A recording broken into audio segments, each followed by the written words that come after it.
بلاؤں سے نجات کے لیے مصیبتیں ہوتی ہیں، کوئی ماں باپ چاہتا ہے کہ ہماری اولاد محفوظ رہے، یا کوئی آدمی بیر سفر پہ جاتا ہے، چاہتا ہے کہ یار میں ہر قسمی بلا سے محفوظ رہوں، یا گھر میں اکیلا رہتا ہے، چاہتا ہے کہ یار میں ہر قسمی بلا سے محفوظ رہوں، یا والدین چاہتے ہیں کہ یار ہماری اولاد ہر قسمی بلا سے محفوظ رہے، تو ان شخص کے لیے، ان لوگوں کے لیے یہ کمال مجرب شدہ اسماء اعظم ہے۔ اگر والدین اولاد کے لیے کرے تو انشاءاللہ ان کی اولاد ہر قسمی بلا اور مصیبت سے محفوظ رہے گی۔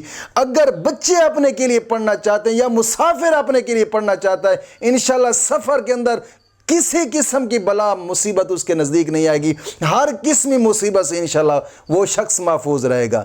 اگر ان اسماء اعظم کو والدین پڑھنا چاہتے ہیں تو پھر نماز کے بعد 11 مرتبہ پڑھیں اور چلتے پھرتے بھی پڑھتے رہیں۔ اگر بچے اپنے کے لیے پڑھنا چاہتے ہیں تو پھر بھی یہی طریقہ کار ہے۔